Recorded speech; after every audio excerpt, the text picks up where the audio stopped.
When Donald Trump made a campaign promise to not tax tips, the idea took off. His supporters loved it. The policy is being promoted as a way to boost the income of people like restaurant staff, who are notoriously underpaid. Great idea, you might think. So why are some economists calling it a scam?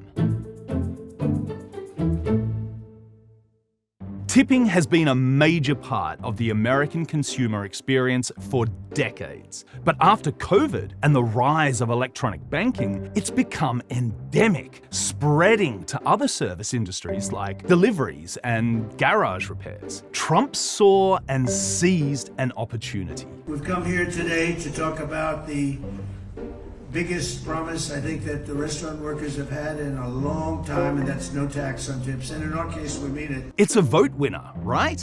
Now that pretty much everyone tips with their bank cards, the taxman sees it all and collects. Scrap the tax on tips and incomes go up, the argument goes. But, like a lot in politics, not everything is as it seems. The Budget Lab at Yale reckons there are about 4 million workers in the United States who rely on tips. Many don't earn enough to pay any income tax at all. On average, they made an extra $6,000 in tips on top of their base wages in 2018, paying about $38 billion in taxes on those tips, according to the latest figures from the Internal Revenue Service. But that's a drop in the ocean compared to the overall $7 trillion collected by the IRS. As for the argument that a tax break would raise personal incomes, well, some say that's just nonsense, that employers would simply use it as an excuse not to raise base salaries, and that a tax cut could even be open to abuse from very well-paid people in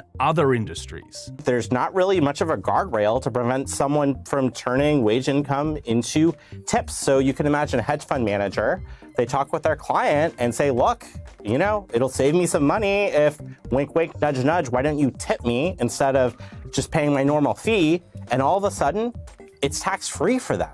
It would be the biggest loophole in the income tax code. Not that that has stopped Democrats from getting in on the act. So here's what they're saying at campaign rallies on both sides ahead of the election in November. No tax on tips. Do we like that? And eliminate taxes on tips for service and hospitality workers. Team Harris says her promise would have no loopholes, zero. But Team Consumer has other concerns about tipping, like it's everywhere.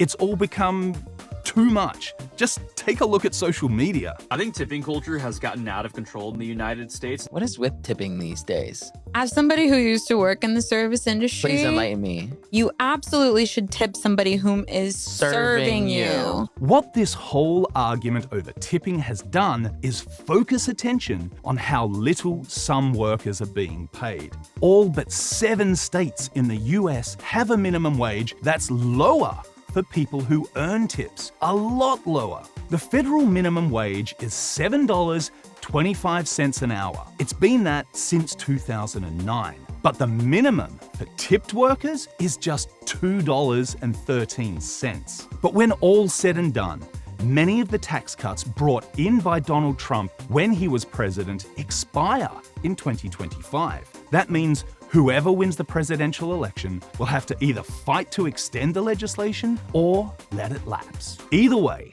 American politicians will likely soon be talking about more than just tipping, regardless of who wins in November.